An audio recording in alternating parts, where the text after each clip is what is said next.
মা যে দ্বিতীয় বিয়ে করেছেন এটা নিয়ে আমাদের কোনো প্রকার কোনো এলিগেশন নাই, কেননা বিয়ে একজন করতেই পারে, এটা তার অধিকার আছে। যে এই জায়গাটা ওনার যিনি পিতা ছিলেন তিনি তো আমাদের মাঝ থেকে বিদায় নিয়েছেন, আল্লাহ তালা তাকে জান্নাত নসিব করুক। এই জমিটা ওনার ওয়াইফকে লিখে দিয়ে গিয়েছেন। উনি এই 14% জমি তো মনে হয় না বোন, 18% জমি উনি যেটা বিক্রি করেছেন এটা নিয়ে ওনার দুই মেয়ের কোনো প্রকার কোনো এলিগেশন নাই। দেখেন, যার বা যাদের প্রলোভনে আজকে ওনার হচ্ছে যে গর্ভধারিণী মা দুইটা মেয়েকে জন্ম দিয়েছেন, সেই মেয়েদেরকে শত্রু মনে করছেন, যাদের প্রলোভনে টুডে টুমোরো তারাই কিন্তু তার সবচেয়ে বড় শত্রু হবে। তার বিপদে আপদে সবার আগে কিন্তু এই দুইটা মেয়ে পাশে থাকবে। দেখেন, আমরা এখানে এসে যে জিনিসটা এই বোনের থেকে জানতে পেলাম, উনি কিন্তু সুন্দর দুইটা কথা বলেছেন আমাদের। প্রথমত যেটা আমরা হয়তো বা মিডিয়ার মাধ্যমে অনেক কথাই জানতে পারছি বা শুনতে পারছি, কিন্তু এখানে এসে বাস্তবতা দেখলাম কিছুটা হলো ভিন্ন দেখতে পারছি। তো সেই জায়গা থেকে ওনাকে আমি ধন্যবাদ জানাই একটা কারণেই। দেখেন, উনি প্রথমত কিন্তু একটা কথা বলেছেন আমাদের, সেটা হচ্ছে যেটা যে আমার মা যে দ্বিতীয় বিয়ে করেছেন এটা নিয়ে আমাদের কোনো প্রকার কোনো এলিগেশন নাই, কেননা বিয়ে একজন করতেই পারে, এটা তার অধিকার আছে।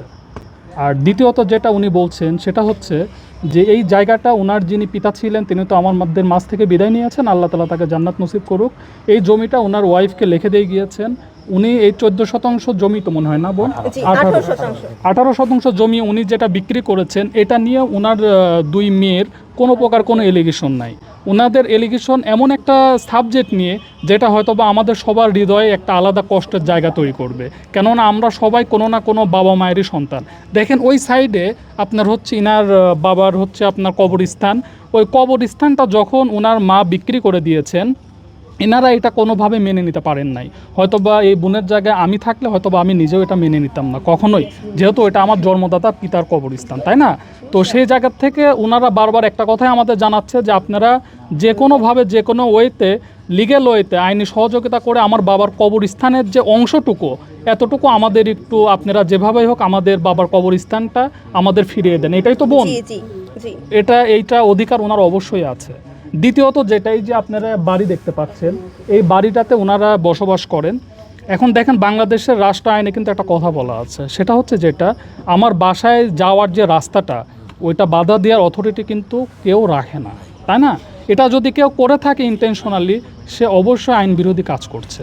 তো সেই জায়গা থেকে আপনার মনে করেন যে হচ্ছে ওনাদের চাওয়া এতটুকু, ওনারা কিন্তু পজিটিভ একটা কথা বলেছেন যে আমাদের বাসায় যেতে যে রাস্তাটা আমাদেরকে দিবে, যদি আমাদের কিনে নিতে হয় আমরা কিনে নিতেও এগ্রি। সো আমাদের রাস্তাটা দেওয়া হোক, এটা তাদের ন্যায্য অধিকার। এটা থেকে ওনার ফ্যামিলি অর্থাৎ ওনার মা কোনোভাবে এই সন্তানকে বঞ্চিত করতে পারে না।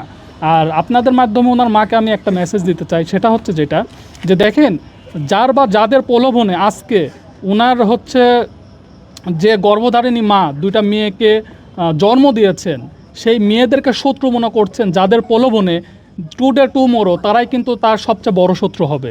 তার বিপদে আপদে সবার আগে কিন্তু এই দুইটা মেয়ে পাশে থাকবে। তো ওই যে যাকে নিয়ে আমরা কথা বলছি, এই বোনের মা, সেও আমার কাছে অনেকটা সম্মানের, যেহেতু উনি একটা নারী, তাই না? আমরা নারীদের কিন্তু সবাই রেসপেক্ট করি। তো আমরা এতটুকুই মেসেজ দিতে চাই তাকে, তিনি যেন সকল প্রকার দ্বিধা ভুলে তার মেয়েদের সাথে যেভাবে যেটা করলে উভয় শান্তিতে থাকতে পারে। আর তার মেয়ে কিন্তু আরেকটা কথা বলছে যে আমার মা যদি সব কিছু ভুলে আমাদের কাছে আবারও আসে, আমরা আমার মাকে গ্রহণ করে নিব। এটাই তো বোন, তাই না? তো আমি আসলে ইনাদের মধ্যে কোনো নেগেটিভিটি কোনো কিছু পাচ্ছি না। ইনাদের মধ্যে যে দুইটা সাবজেক্ট ওনারা আমাদের কাছে উপস্থাপনা করেছেন, প্রথমত তার বাবার কবরস্থানটা যেভাবেই হোক তারা রক্ষা করবে, এটা তার অবশ্যই অধিকার আছে। আর দ্বিতীয়ত তারা যে এই যে তিনতলা বাড়িতে ইনারা থাকেন, আপনার হচ্ছে তারে কিভাবে গিলে পড়ে নিজের রাস্তা দিয়ে গিলে, কেননা উনি বলতেছে যে আমরা যখন এই রাস্তা দিয়ে যাই বিভিন্ন প্রকার গালিগালাজ করে, এটা মানুষ কয়দিন সহ্য করে বলেন? এই জন্য তারা চাচ্ছে রাস্তার জন্য যদি তার মা সন্তানের থেকে টাকাও চেয়ে থাকে, তারা সেটা দিতেও এগিয়ে আছে। এর থেকে আর বড় কী হতে পারে? আর আপনাদের মাঝে আর একটা কথা বলি, এই বোন যেটা বলেছেন উনার আম্মা যে বিয়ে করেছে এটা নিয়ে তাদের কোনো প্রকার কোনো নেগেটিভিটি চিন্তা চেতনা নাই। তারা এটাই বলছে আমার মা যাকে বিয়ে করেছে তার সঙ্গে যদি সুখে শান্তিতে থাকতে পারে আলহামদুলিল্লাহ, আমার মা সুখী হোক।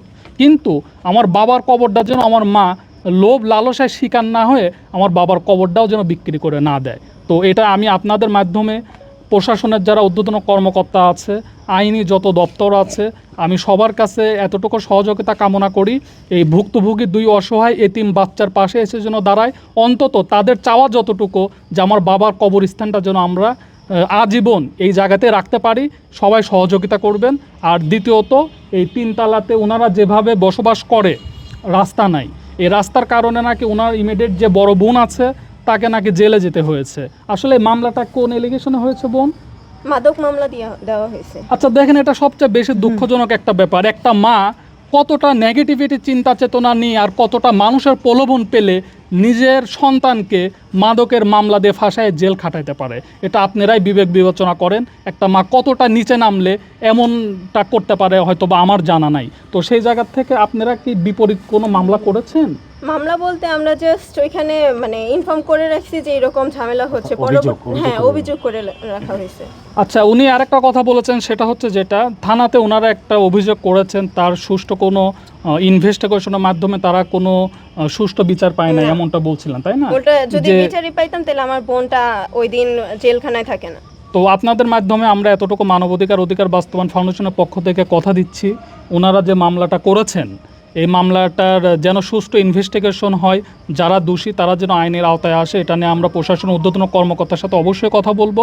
আর দ্বিতীয়ত এই যে ওনার বড় বোনের নামে বা ওনার আরও হচ্ছে আপনার চাচা চাচি আদার্স অনেকের নামে মামলা হয়েছে, এই মামলাটা যদি মিথ্যা বানোয়াটি হয়ে থাকে, এটা নিয়ে আমরা প্রশাসনের ঊর্ধ্বতন কর্মকর্তার কাছে লিখিত চিঠি করব, যেন এটা সুষ্ঠু ইনভেস্টিগেশন হয়ে যদি দোষী না হয়ে থাকে এরা যেন দ্রুত সময় এই মামলা থেকে অব্যাহতি দেয়।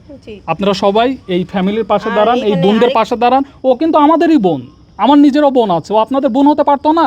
এটা শুধু কিন্তু আমাদের মানবাধিকারের দায়িত্ব না, এটা আপনারা মিডিয়ার ভাইরা যারা আছেন, এমনি যারা আছেন, আপনার জনসাধারণ যারা আছেন, আমি মনে করি বাংলাদেশের প্রতিটা মানুষের, প্রতিটা নাগরিকের এটা নৈতিক দায়িত্ব। কেননা বাবার কবর মেয়ে রক্ষা করতে চায়, এটা আমি মনে করি আমাদের সবার যার যার জায়গা থেকে পাশে এসে দাঁড়ানো উচিত বলে আমি মনে করি। তো আপনাদের অনেক অনেক ধন্যবাদ জানাই, আপনারা অনেক কষ্ট করেছেন, আপনাদের মানবাধিকারের পক্ষ থেকে অনেক ধন্যবাদ জানাই, শুভকামনা, ধন্যবাদ।